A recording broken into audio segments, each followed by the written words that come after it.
So our next speaker is from NCI. It's from NCI Cancer Therapy Program.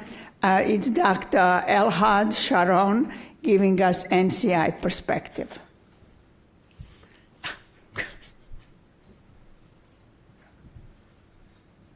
Thanks very much, and thanks very much also to the organizers for allowing me to speak. I just wanted to provide some perspective, and it's probably a little bit of this is something of an elaboration of what Dr. Thierry just presented, and some responses also to thoughts that have been made throughout this conference yesterday and today. And again, thanks very much for the organizers for allowing me to speak. So I have nothing to disclose. Considering the options of different kinds of clinical trial designs, I wanted to, especially for combination therapies, which is essentially where we are in the era of precision oncology and immunotherapy at this point, I just wanted to sort of present, this is a schema of what I have still consider actually one of the ideal clinical trial designs that we can use for a combination in an early phase trial. This is actually something that we used in a trial that Pat LaRusso is conducting for BRCA mutant breast cancer patients using olaparib and olaparib plus atezolizumab in treatment of those patients that are receiving therapy for their cancers. What was, of course, interesting in the course of even that trial and the development is that there was an approval for olaparib for these patients. We actually had to drop an arm, but we moved forward with olaparib versus olaparib plus atezolizumab, so that you can see drug Y, perhaps if I designate that as being the atezolizumab alone arm, was dropped, but we were able, obviously, to move forward. Where we end up, and I'm not sure if this work also as a pointer. Where we end up on the right side of the schema is where we're talking about today. So you have an obvious comparison, obviously, of drug Y versus the combination, or the individual components thereof. Then you choose whatever endpoint it is that you'd like to use. PFS is one option, obviously. Response rates, one can use ctDNA, one can use any number of different potential mechanisms of response, and this can also apply to any other potential disease.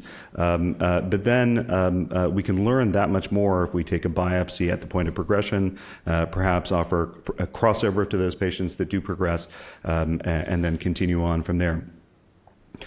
Resistance is a major problem, obviously, for immunotherapy. It's a problem of success. This is from a paper in CCR Focus with a group of colleagues through the Experimental Therapeutics Clinical Trials Network, where we went through the potential mechanisms that we are potentially concerned about when we think about immunotherapy resistance.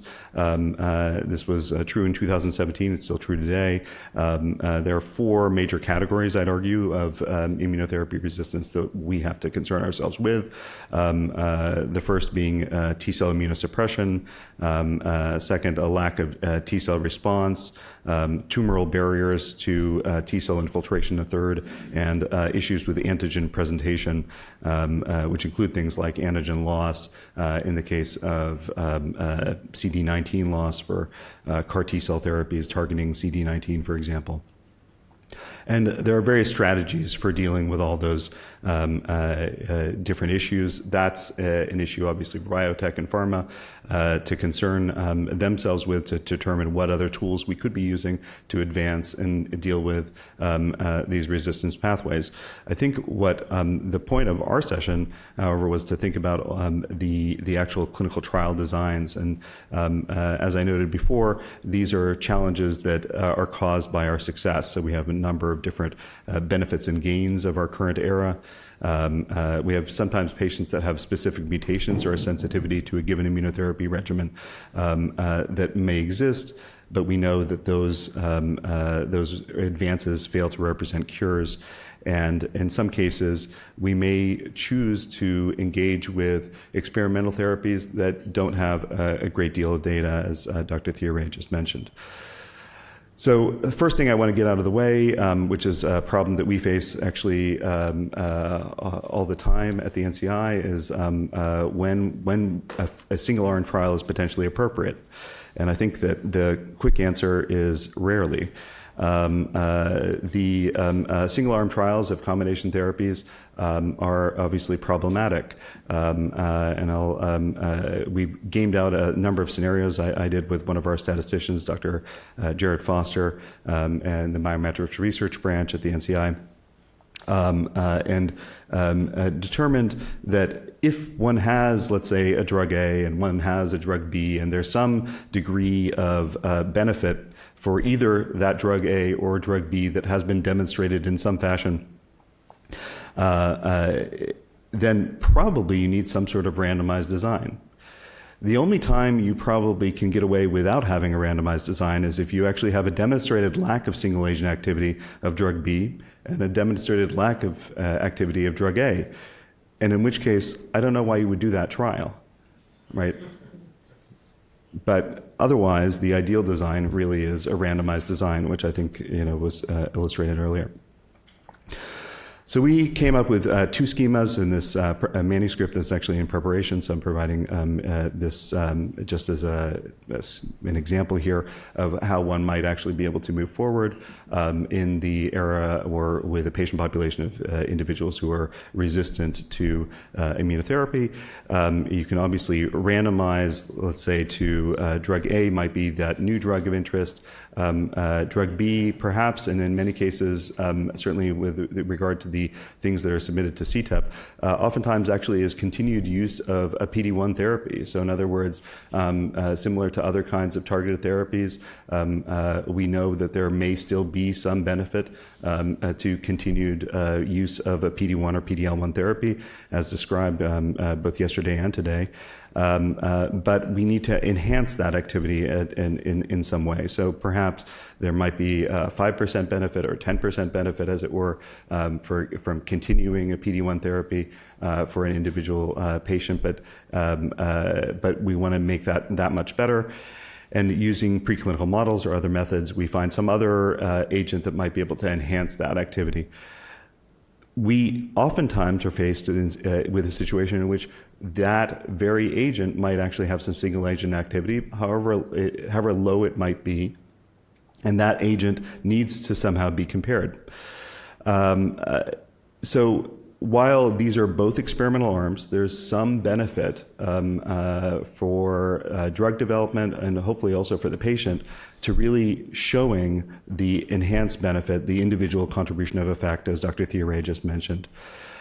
The way that we design our trials includes what's called a we-end rule. So when 50% information, meaning 50% of the patients are accrued and 50% of the events, at the very least, have occurred on both arms of the trial, one's able to actually see that the combination arm is at least as good as the single agent arm.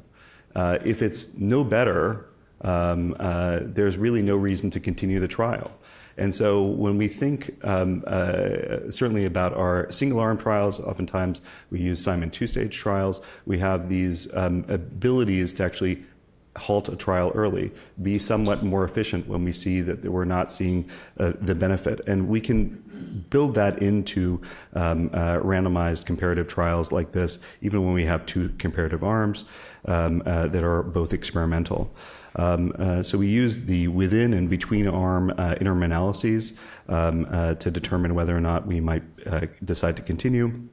If both arms meet that first stage requirement, whether it be a response assessment, a PFS assessment, a ctDNA assessment, whatever that happens to be, then you can continue. And if the between arm futility boundary is not crossed later on in the trial, you can continue. If it is crossed, you can close your A plus B arm and continue with monotherapy. And similarly, if one or both arms ends up failing, one can still move forward with the trial and actually gain more information. So that's really the benefit of this type of design, that by essentially taking account of the potential for success and the potential for failure at every stage, you can gain information with every single patient that you enroll and learn more about how one might be able to actually move forward. You can do this, of course, with a 3-arm trial. It's probably a little bit better to do it with a 3-arm trial because you can have the individual contributions of effect. This is also something that is relevant to any type of drug development, not necessarily even just immunotherapy drug development, but of course I have a particular interest in immunotherapy, and that's what I've focused for the better part of a decade on at the NCI. But similarly, it's basically the exact same schema over here, just it happens to have 3 arms. So another way and another thing I think that at least we can discuss at the break is, of course, how important biomarkers are to the further development of IO drugs. I probably don't have much time to discuss at the talk, but certainly on the panel. I think one issue that just needs to be brought up by any drug developers that happen to be using biomarkers is the importance and difficulty of validating a particular biomarker. And this is a very long-term process. I wouldn't recommend using an early experimental biomarker as your endpoint early in clinical trial development. However, early in clinical trial development is probably the right time to think about the biomarkers of interest and determine what we might be able to do to get us to that point where we can potentially use these as either entry criteria or even endpoints in a given setting.